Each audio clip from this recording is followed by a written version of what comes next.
ketemu lagi dengan saya, Angel Damayanti, dosen Prodi Hubungan Internasional Fakultas Ilmu Sosial dan Ilmu Politik Universitas Kristen Indonesia.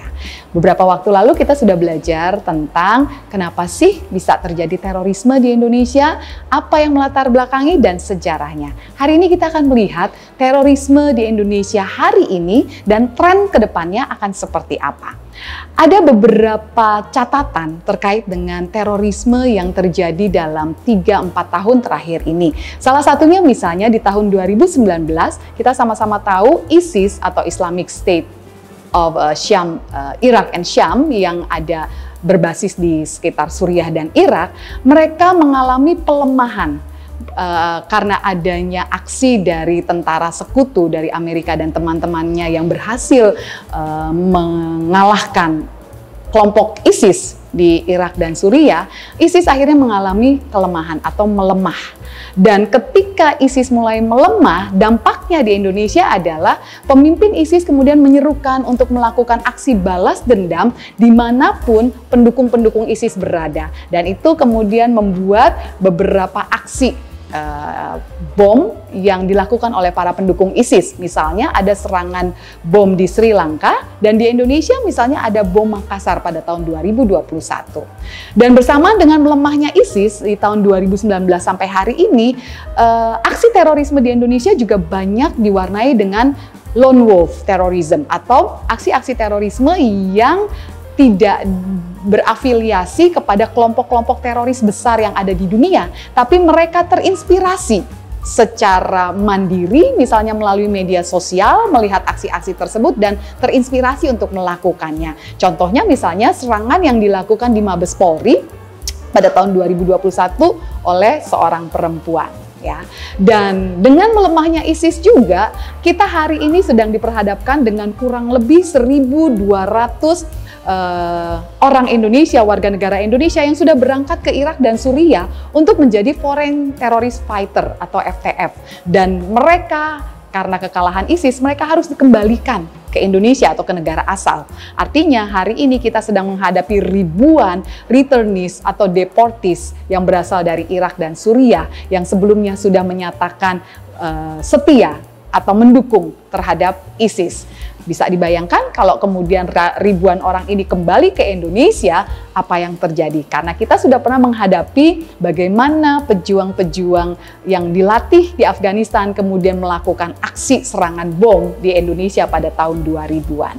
Di samping itu, karena ribuan orang Indonesia, warga negara Indonesia yang mendukung ISIS itu juga terlibat atau beraktivitas bersama-sama dengan pendukung ISIS dari negara lainnya di Irak dan Suriah, yang terjadi adalah muncul jaringan-jaringan baru terorisme yang terbentuk karena adanya perkawinan atau pernikahan di antara mereka.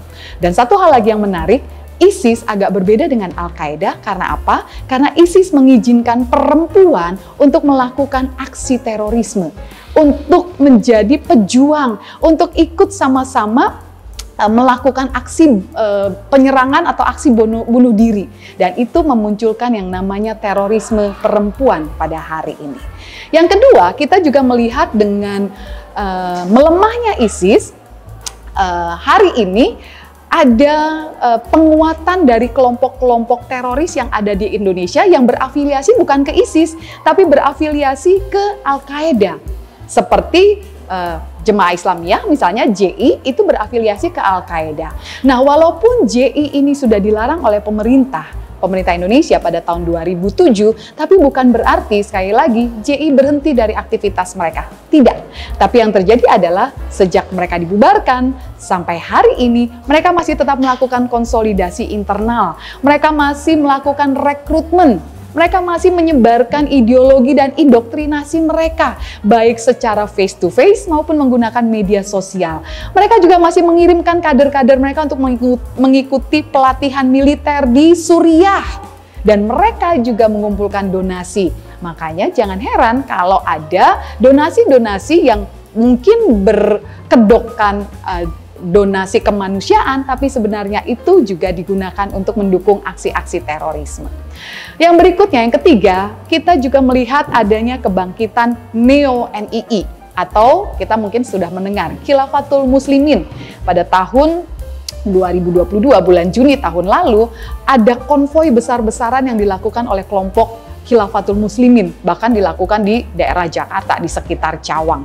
Pemimpinnya namanya Abdul Qadir Hasan Baraja itu sudah didaulat menjadi pemimpin atau khalifah dari NII, Negara Islam di Indonesia, di Lampung. Dan wilayah operasionalnya itu nggak cuma di Lampung, tapi juga mencakup Jakarta, Bogor, Tangerang, Depok, Bekasi, Yogyakarta, Semarang, Solo, Madura, bahkan sampai ke NTB.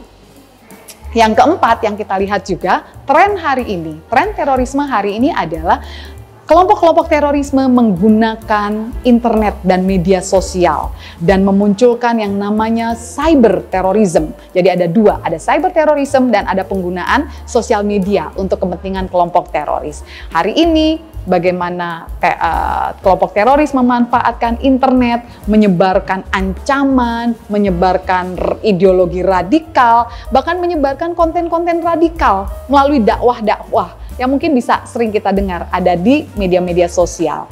Mereka juga melakukan rekrutmen, mereka melakukan publikasi dan pengumpulan dana. Yang terakhir, ini yang menjadi penting karena hari ini di tahun 2023 sampai tahun 2024 Indonesia masuk dalam perubahan atau tahun politik. Nah, kemenangan Taliban di Afghanistan pada tahun 2022 lalu dan Taliban hari ini memegang kekuasaan di Afghanistan itu juga mempengaruhi bagaimana kelompok-kelompok pendukung Al-Qaeda, karena Taliban adalah pendukungnya Al-Qaeda, sehingga kelompok-kelompok pendukung Al-Qaeda yang ada di Indonesia merasa mendapat angin. Mereka merasakan mendapat energi bahwa Taliban saja bisa menguasai Afghanistan. Mengapa tidak dilakukan juga di negara-negara lain?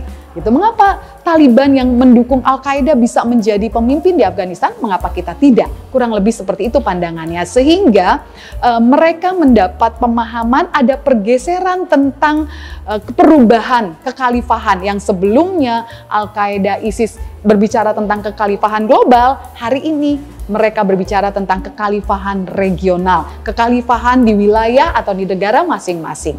Dan di tahun 2003-2024 ini Indonesia masuk dalam masa-masa untuk pergantian pilkada dan pemilihan presiden. Disinilah yang kita perlu hati-hati. Karena apa? BNPT beberapa waktu lalu baru saja memberitahu modus atau motif terbaru yang dilakukan oleh kelompok atau anggota teroris adalah dengan menjadi kader dari partai politik tertentu. Hati-hati, jangan sampai kita salah memilih calon-calon yang akan duduk di legislatif atau eksekutif yang ternyata mereka adalah pendukung kelompok terorisme di Indonesia. Itu dulu dari saya, kita lanjut lagi di pertemuan berikutnya. Sampai ketemu lagi.